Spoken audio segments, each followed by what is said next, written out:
I'm George Galloway, and I present Kalima Horra on Al Mayadeen television. Here we are in London. I speak my words freely, either in Parliament, on television, here on the streets of London. Kalima Horra means free word. That's what I speak. So Kalima Horra is a two-way conversation.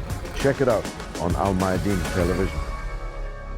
Welcome to Kalima Horra with me, George Galloway, on Al Mayadeen television, coming to you from London, but dealing with Venezuela, Iran, the United States, and therefore global politics, and the delicate poise at which we now stand between direct United States military involvement in Venezuela, maybe even in Iran, and how the world is and should be reacting to that. The proximate cause of the debate is the threats made by the United States government repeatedly to intervene to stop the perfectly legal trade between Iran and Venezuela in petrochemical and oil supplies, which has absolutely nothing to do with the United States, but the United States has arrogated to itself the role of the world's policeman, although they won't go into a court at The Hague when the ICC begins to investigate alleged war crimes carried out by United States forces in Afghanistan. A policeman that won't go into court, indeed threatens condign punishment against that court and its officials for daring to question United States behaviour. The whole picture could not more clearly demonstrate the absolute immorality of the role of the United States in the world. An international bully, not an international policeman. But it is still, for this moment at least, might not last long, the international hegemon, arrogating to itself the right to dictate what sovereign governments do together or on their own. So I'm joined, as always, by a group of distinguished experts. I'm just the enthusiastic amateur in this picture. Let me introduce them to you. Calvin Tucker of the Morning Star newspaper is a significant figure in his own right, but here, as one of 200 international observers at Venezuela's democratic elections, has a particular expertise to bring together. William Mora, on my right, is a prominent supporter of the Venezuelan government, a prominent supporter of the late President Hugo Chavez. That's when I met him. And he flies the flag here in Britain for the Bolivarian Revolution, the theme or the ideology behind the government in Caracas. And on my far right, if you'll forgive me using that phrase, no political pun intended, is Clive Menzies, a businessman experienced in the finance sector and across technology. Clive, let me begin with you. These sanctions that the United States has levied against Venezuela and against Iran have no international legal validity. So how come the United States gets to unilaterally impose sanctions, and particularly against two countries, both of them under sanctions, but seeking to trade perfectly legally together? Well, I draw a lot of my analysis on the work we did at Critical Thinking, which was a collaborative project to try and understand the way the world works. And when you understand the framework within which we all live, then you begin to see that the US of itself is not in control, but is effectively controlled by the structure of the political economy, and most significantly through money power. And you talk about the arbitrary sanctions of the US. I would also point to the Bank of England arbitrarily or unilaterally denying Venezuela its gold. It's sitting on $2 million worth of gold, which the Venezuelans quite legitimately asked for it to be returned, and that was refused. So what we're talking about is an overarching power structure primarily driven through the power of money, and the US is driven by money power or controlled by money power. It's the structural incentives and penalties within the political economy which create these tensions. So no, the US has no legitimacy. It's quite interesting. You made the contrast between the US being the world's policeman and the world's bully. But when we look at militarization of police forces generally, I would say there is very little difference between the two. Point. I used to regularly be invited to debates in academic circles with, if you like, bourgeois thinkers on the subject of the rules-based order. It was a buzz phrase for quite some time. Seems ridiculous now, but a lot of people used to profess adherence, loyalty to a rules-based order. But what the US is involved in against Iran and against Venezuela is the very opposite of a rules-based order. They've actually ripped up all the rules and applied their own unilateral diktat, haven't they? Well, I would say that they're working to a different set of rules. The rules-based order is based on the shock doctrine, which is basically to confiscate all assets that rightfully belong to the people and then rent them back to them. And that's how the Bolivian government of Evo Morales came to power, sadly no longer in existence.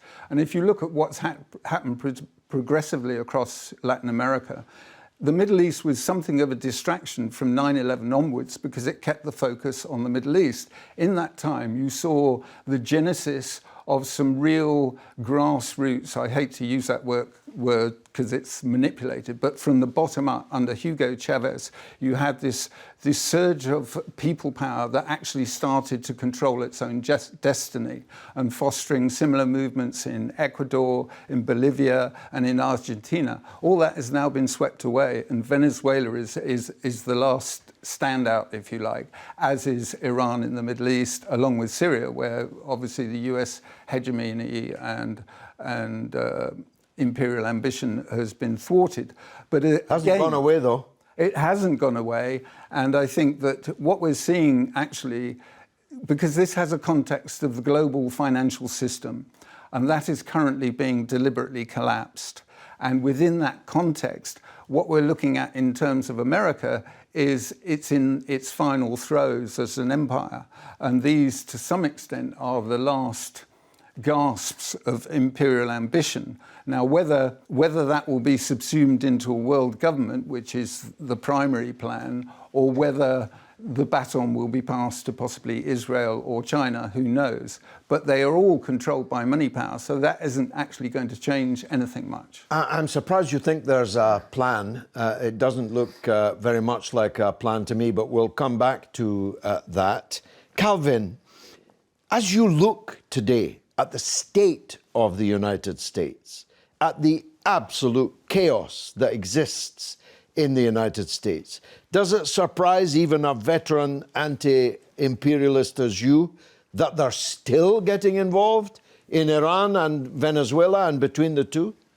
Well, I think if you look at what's happening today right across every state within the US, you can see an ideology of white supremacism, or at least the echoes of white supremacism, rooted way back in the actual formation of the United States, a country that was put together on the basis of the extermination of the indigenous population and was made economically powerful by the transportation and enslavement of black people from Africa. So you have at the moment this big groundswell, this upsurge of global anguish, global anger at what happened to the gentleman in Minneapolis. George Floyd. But of course, it's not really about George Floyd, the man. What's happened is that his killing has resonated with black people and their allies right across the world, including in countries in quite unexpected ways, parts of Eastern Europe, here in Britain, in rural Welsh villages and towns, you have Black Lives Matter protesters coming out onto the streets. So the current state of US imperialism is deeply rooted in historical events, and of course it's ideological, it's political, it's economic, and it's military. I mean, the movement of the Iranian tankers into Venezuela, the US said it was going to stop that from happening. It failed to achieve that, and they really had a bloody nose over that. But I think the military power of the United States continues essentially unabated, but within the context of a declining economic empire, as was previously stated. So a very dangerous situation. It is because a wounded animal is famously more dangerous, and no one would look at the United States today and conclude other than this is a wounded country. You wonder, though, a political class that can't keep order in its own streets, except by the use of extreme violence, which begets still more resistance, still imagining that it can control the streets of Venezuela. Well, it's quite extraordinary. I mean, ever since the attempt to install Juan Guaido as the president of Venezuela about 18 months ago, 18 months on, Guaido does not control a single hospital, a single civil servant, a single policeman, a single army unit, absolutely no aspects of the Venezuelan state. And yet that individual is recognised as the lawful president of the country by about 50 countries worldwide. These countries call themselves the international community. Of course, that's ludicrous. There's 200 countries in the world, which means 150 countries recognise the legitimate, elected president of Venezuela. Yet that does not stop this absolutely appalling sanctions regime affecting every aspect of the Venezuelan economy. And people don't know this, but those sanctions weren't actually brought in by Trump. They began in 2015 under Obama. And it was only later that Trump intensified those sanctions to cover, to seize the Citgo oil assets in the United States, to prevent Venezuela from trading, to attack all financial transactions and so forth. Let's hear from Dr. Francisco Dominguez. He's the head of Center for Brazilian and Latin American Studies at Middlesex University. Dr. Francisco, did the success of the Iranian flotilla arriving with the fuel in Venezuela pose a threat to US hegemony? Not only you have two countries that have been heavily sanctioned by the United States with, the intention to asphyxiate them economically, with the intention of making the pariahs of the world, even with constant threats of military action against them, both in the case of Iran as well as in the case of Venezuela. And the government of Iran has taken the decision, obviously in collaboration with the Venezuelan government, to actually send this flotilla. Not only the United States was desperate to try to do something about it and eventually decided not to do it. In fact, the United States has deployed a huge war flotilla in the Caribbean with the ostensible intention to stop drug trafficking from Venezuela, as they claim, falsely, of course, and which has got the collaboration of warships from France, from the Netherlands, and the UK. This involved warships, helicopters, warplanes, submarines, God knows what. And they were right in the vicinity, and one after another of these tankers just went through. And more important, that this was revealed by the Venezuelan government itself, the military escorts that escorted the various tankers one after another went outside the special economic zone of Venezuela, that is to say, went into international waters to make sure that they were ready to offer any protection were the United States to attack, and they went in. Now, this doesn't end the blockade against Venezuela, but it massively dents it. But more important than in terms of the specifics of the blockade itself, economically, financially, and so on, energetically speaking, I think the most important significance is symbolic. The inability and paralysis of the United States, of the world's most radical right-wing government ever, after threatening repeatedly, they ended up doing literally nothing. And I think that's a huge blow, and it offers possibilities for many countries around the world.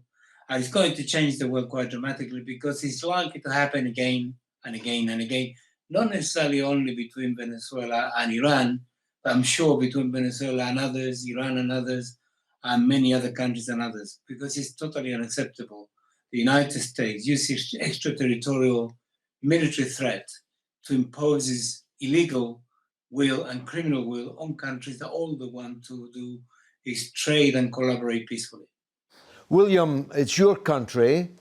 You must have been, in terms of your morale, greatly lifted by the failure of the United States to stop the legal trade between Iran and Venezuela. But they haven't gone away, have they? United States soldiers have been arriving in next door Colombia.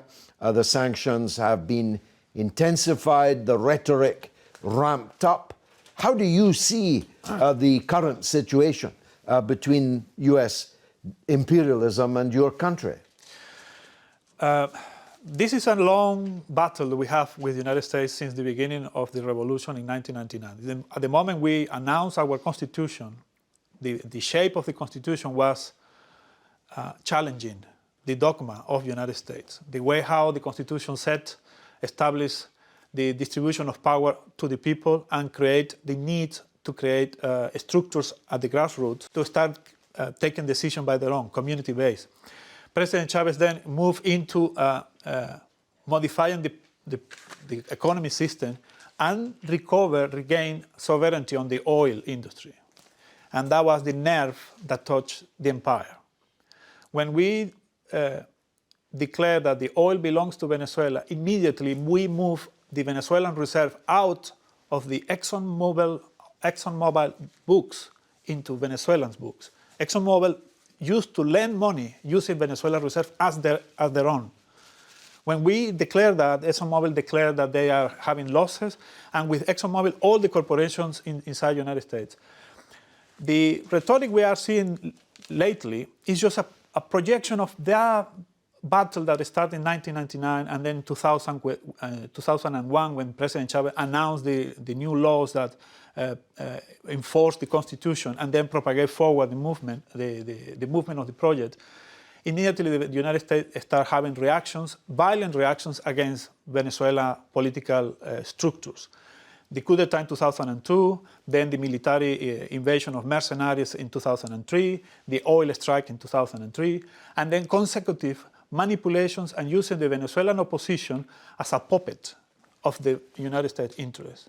And slowly, the Venezuelan opposition has been decanted into a very violent, dominant force in the Venezuelan spectrum that silence the moderate voices that can make the protagonism of the democracy in Venezuela. So Venezuela has been left with a very violent opposition, supported financially, logistically, politically, and in the media by the United States and its allies, and has been carried on up to the point that we have a puppet president selected by the United States that hasn't never concurred to the elections of the mass of the population, has nobody elected him as a president. He has no mandate to do anything, but the mandate has been instructed to him by the United States. Juan Guaidó is asking for the most horrendous things against his own country, without the understanding that he is naked in front of all of us. Everybody will remember him. Everybody will not forget what he's doing right now. Even if he has the backing of very big bullies, these bullies will not stay there forever. I hope we will peacefully overcome this resistance that we're having now with the Venezuelan opposition. We peacefully will get to the next election, and peacefully we will demobilize the far-right violent leadership that the United States has imposed into the Venezuelan opposition to one side. and we will have a moderate, constructive opposition that is loyal to the country, and we will be able to transit to the next stage. But now the detail is this. United States is not having it. Venezuela is in such a critical moment that the United States has to invade Venezuela. It's done if don't invade it, and it's done if they invade it. So the United States has trapped himself into an impossible position. And I am afraid they will launch the attack on Venezuela because they need it. Because it's a projection of the domestic policy, because they need to show internally, domestically, that they are strong. And they need a victory somewhere. And they think there will be an easy victory in Venezuela. And they will not. So, Doctor, why did the US fail on this occasion to stop this trade between Iran and Venezuela? I wish I knew definitely what the reason was, but I think there are several reasons that must come into the picture for us to understand why they didn't. Number one, even though the Pentagon, are very warmonger themselves, and they're the ones that implement the policy of the United States everywhere, and they've been doing it for decades. I think many of them came to the conclusion, and I think there are reasonable people there who knows what the realities of the situation in the world are. They possibly advise against it. I mean, many of them, during the time when there was this deployment of the flotilla in the Caribbean against Venezuela, several voices, quite high up officers, went public in magazines such as Foreign Policy saying, this is not a good idea, and so on. So many voices within the Pentagon, within the military establishment, I'm sure expressed themselves saying, this is not a good idea, and were very reluctant to go for it. They said that publicly many times. But I think there is a second important factor. When the United States, in the most abject manner, prepared the ground by deceit and ended up assassinating General Soleimani, they never expected the response that they got from Iran. And in the Middle East, the United States, militarily, politically, and economically, are quite fragile, quite vulnerable to attacks. I remember reading the response by the Iranian government, which was to attack 3 US military bases with substantial force, something that never happened before. So in this particular occasion, not only the Pentagon advice and the military reluctance in the United States to go for a significant conflict, but also the possible response that they would have meted out would have been quite substantial. And I think there is a third but minor development, which is possibly the Europeans were, very worried about this sort of thing, although because they're so cowardly, they possibly expressed it very privately, making sure that they run away back to their position of security before this was noticed by anybody. So the United States realized, and certainly people who think in there, that they would be very isolated were there to be a response by Iran, and therefore they decided to sit tight and do nothing.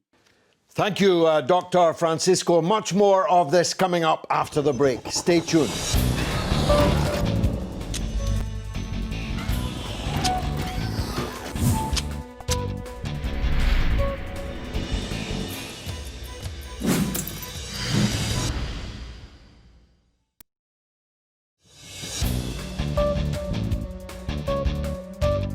You're watching Kalima Horra with me, George Galloway, on Al Mayadeen television, coming from London, but discussing the US hegemon and its aggression, particularly against Iran and Venezuela, and even more when Iran and Venezuela begin to cooperate.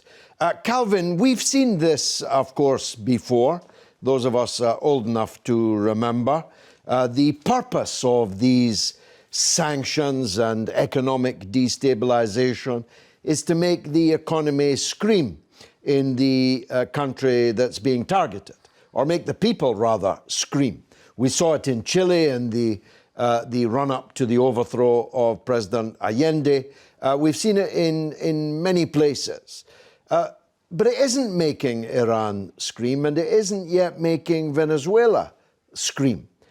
Does that then lead in the direction that William thinks that it might, of having to take direct military action. I must say the prospect of this United States, this disunited States, getting involved in a major war in Venezuela, I don't think they'll dare with Iran, is a pretty frightening prospect. What do you think?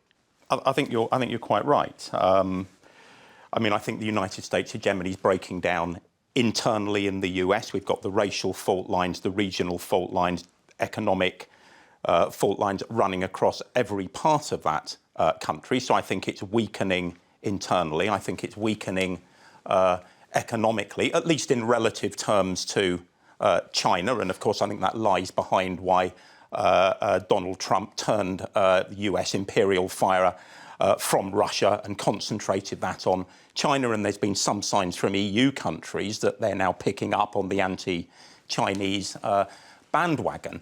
So yes, I think this is a dangerous, perhaps a cornered animal might be going a bit strong, but certainly this is a very dangerous animal that sees threats all around it. I mean, sanctions work for the United States in the sense that by destroying or disabling the economies of these countries, they create a level of internal turmoil that can lead to the demoralisation of ordinary people.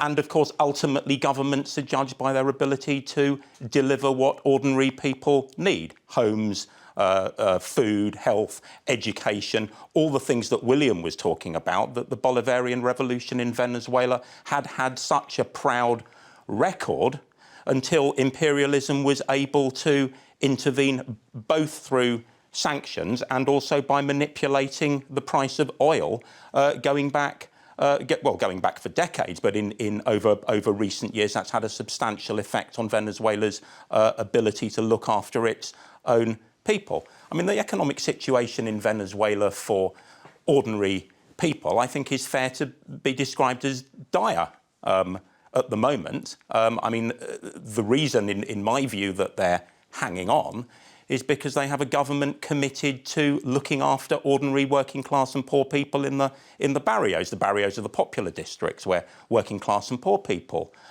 live, and they have a distribution, it's monthly, I think, of something called the CLAP food hamper. So this provides basic rations for ordinary Venezuelans, so people are being, by and large, fed. And they've managed to keep the education system and the health service functioning, but not functioning to the levels they were at the height of the Chavez presidency. These are functioning on a low level, but the Venezuelan people are not going to give in. If they were going to give in, they've had plenty of opportunities to wave the white flag, from oil executive strike to the 2002 military coup, the series of mini coups we've had recently, culminating in that absurd kind of historical reenactment of the Bay of Pigs when, this group of mercenaries turns up on the Venezuelan coast and is apprehended by local fishermen. So no, the sanctions haven't worked. I don't believe they're going to work in the sense that they're going to topple the Venezuelan government, but they do prevent Venezuela from functioning as an ordinary society. Will the United States militarily intervene? There's a logic to them militarily intervening, but as Francisco Dominguez was saying earlier on, look at the complete lack of action when Iran launched a sustained barrage of missiles at US bases in Iraq. The US did absolutely nothing. Of course, countries can come in, the US can come in, it can bomb, it can attack, it can attempt to subjugate, but unless they're prepared to put boots on the ground, because that is what will be required to subjugate the Venezuelan people, because my experience of travelling to the countries, there's no way on earth that the population are going to simply fall over and accept US military domination. Let's talk about Iran.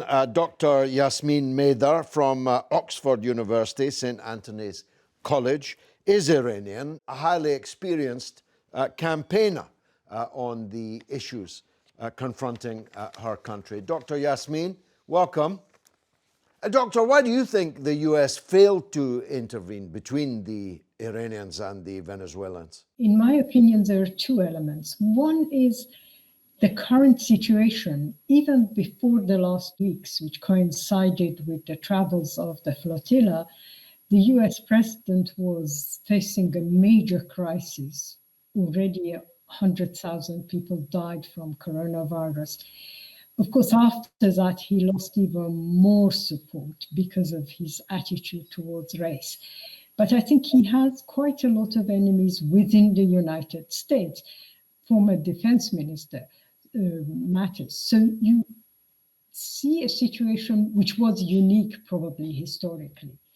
There is, in addition, the threats that Iran had replied to by saying we will not start a war, but we will retaliate should there be an attack on the flotilla. The combination, I think, has meant this policy. We have to be careful. The US is now planning sanctions on all tankers going to Venezuela and tanker companies associated with the 5 tankers. So we are at the beginning of this whole episode in some way. Some see the failure of the United States successfully to intervene to mean a real change in the international environment.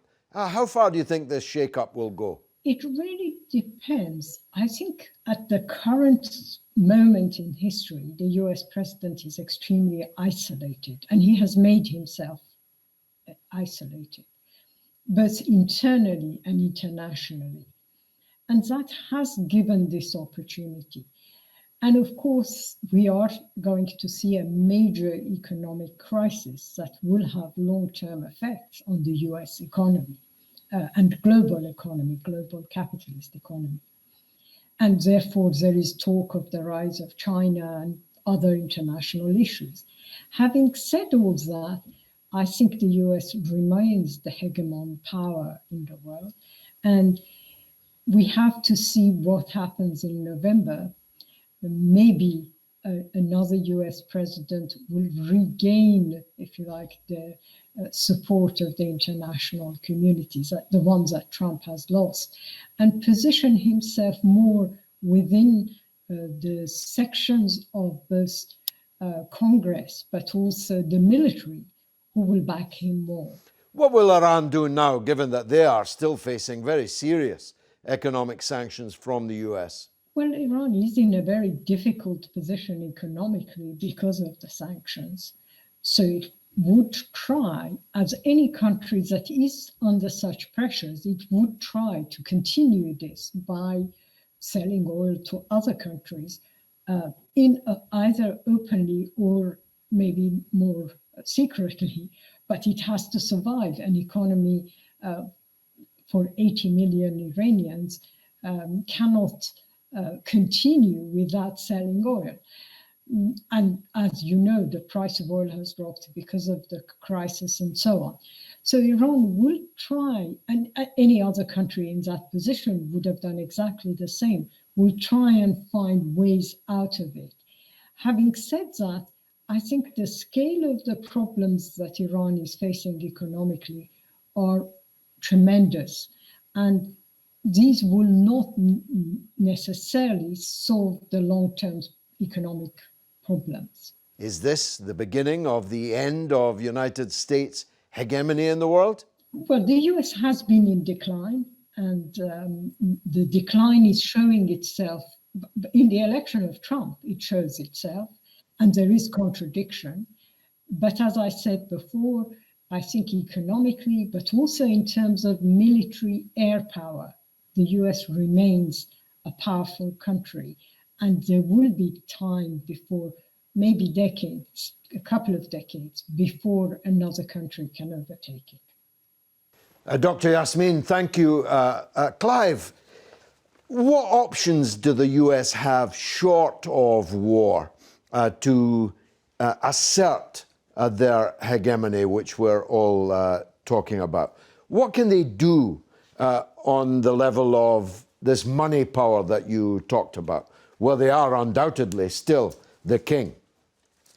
Well, I think if one looks at the history of countries that have been sanctioned and attacked, Iraq, for example, where Madeleine Albright said it was worth 500,000 Iraqi children dying for, then if we look at what has happened through the Middle East, then that gives us some indication of what the modus operandi is. If we look at most of the world, it's in the camp of Anglo-American power or the New World Order, whatever you like to call it. The hangouts or holdouts are Iran, Syria, where they failed. And I think there's a question around US military superiority. Russia doesn't advertise its military technical capability. But I think what we've seen through the Syrian conflict is that America doesn't have it all its own way. To some extent, its military superiority is something of a myth. And if you look at the acceleration of Chinese technology in the way they build infrastructure, and if they're applying the same sort of techniques to weaponry, then I don't think it's necessarily the case that the US has unlimited military superiority or uncheckable. Certainly not 2 decades, which was Yasmine's estimation, that they have another 20 years. No, they have. As the world is superpower. Currently in a state of great flux. And I think that we're looking at a pivotal point in civilization as we know it. And one of the things that doesn't come into this argument directly, but is very relevant, is the structure of money and how money is controlled. And the central banks have effectively been driving the global economy. They've been bailing out the economy since 2008. It's a trick that comes to an end. So what we're talking about is the collapse of the economic system, but at the same time, there are decentralizing forces. So there is this global cartel of immune banks, but they're under challenge from other forces which are seeking to decentralize money power. Well, China is now beginning to sell American debt. The Fed has threatened, promised, depending on your point of view, to move into negative interest territory. The dollar is under challenge in terms of its global hegemony, is it not?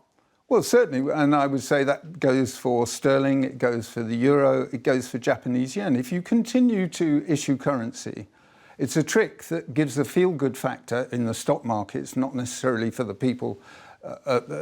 You know, since 2008, people have got progressively poorer and poorer. The middle classes too, not just the working classes.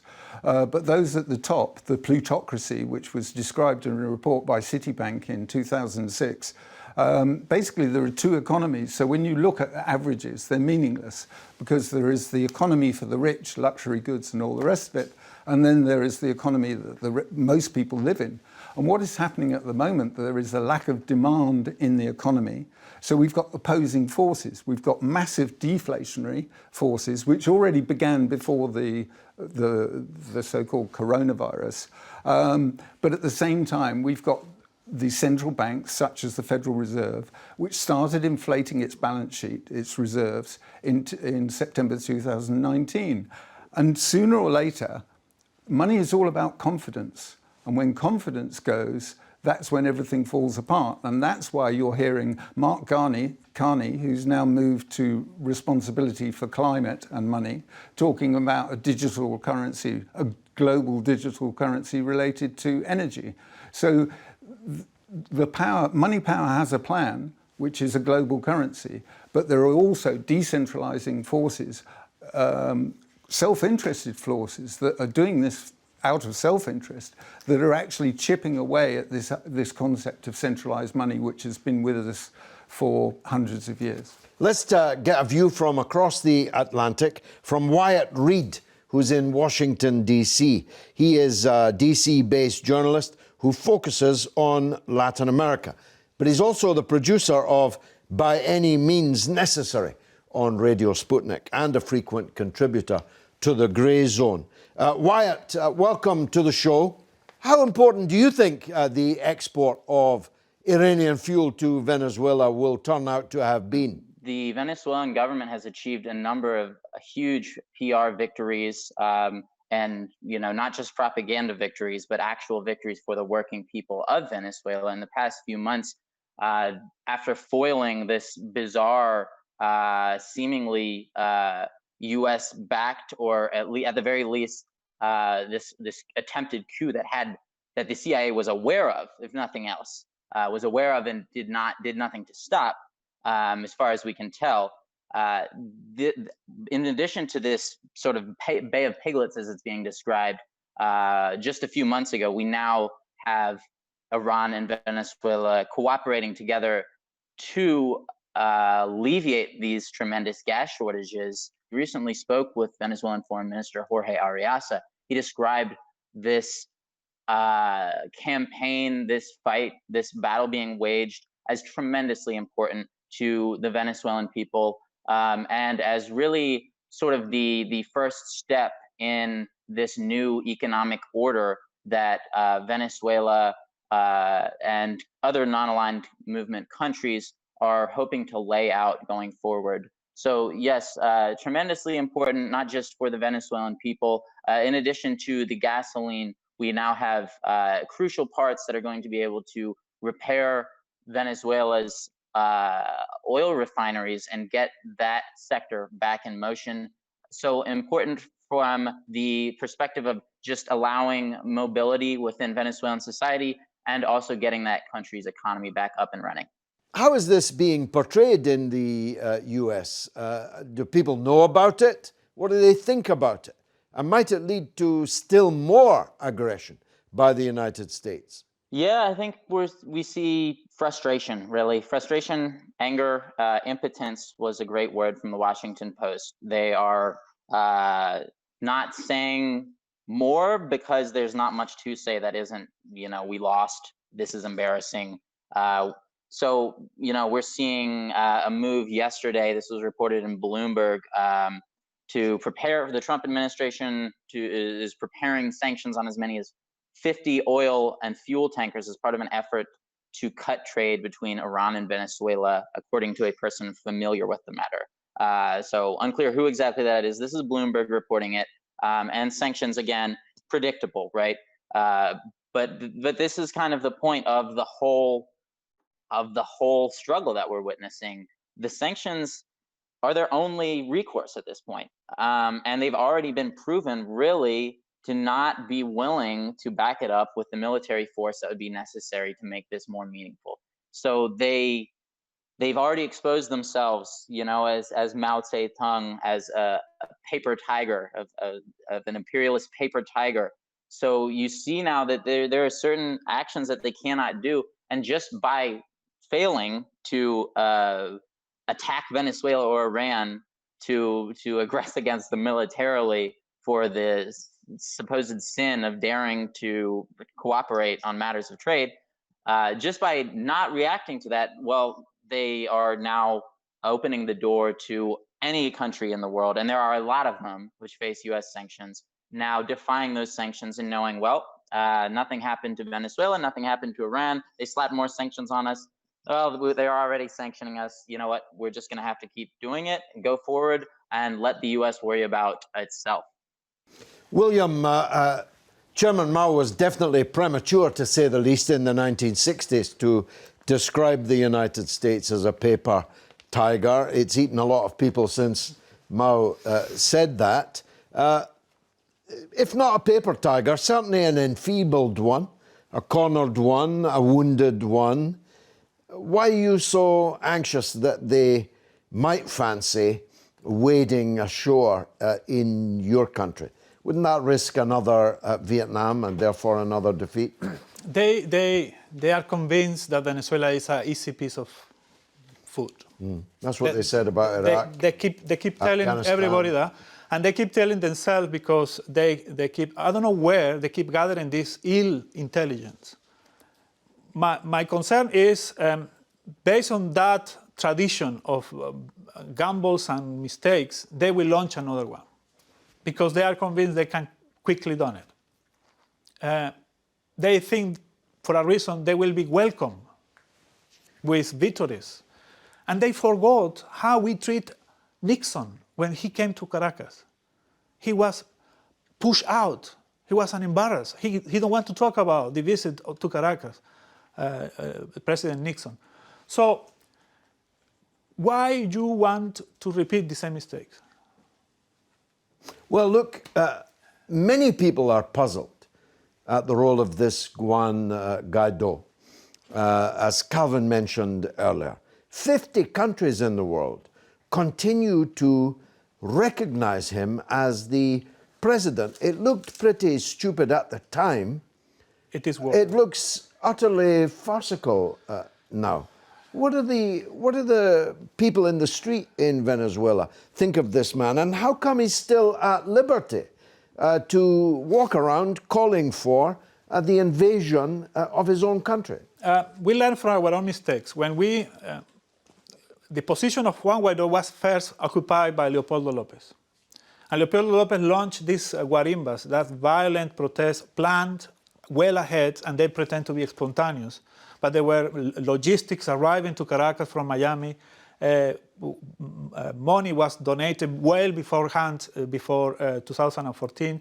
He was in 2013 in August doing rallies in Miami, gathering money for these guarimbas in January, February 2014. And he was made prisoner because he actually organized the killing of 43 Venezuelans. He was not a killer, but he coadjuvated to the killing. So he was charged and condemned for this death. He became an international human rights hero. And then we could understand why the media, the BBC, the Guardian, invest so much in protecting a figure like Leopoldo López and create of him as a political prisoner. No, this guy organized the killing of Venezuelans. He is a criminal. So we couldn't detangle these two. And it was impossible to offer more evidence that convinced the media to reverse the situation, because it was a political plot. So the same thing is happening with Guaidó. So Guaidó will be potable again, will become a political asset again if he became a prisoner. So we cannot put him in jail, unfortunately. He has all the records to be in jail long time ago. But at the moment we put him in jail, he will become, instead of a liability, became an asset again. And we don't want to give that to them. And the other thing, he's totally impotent. He cannot do anything.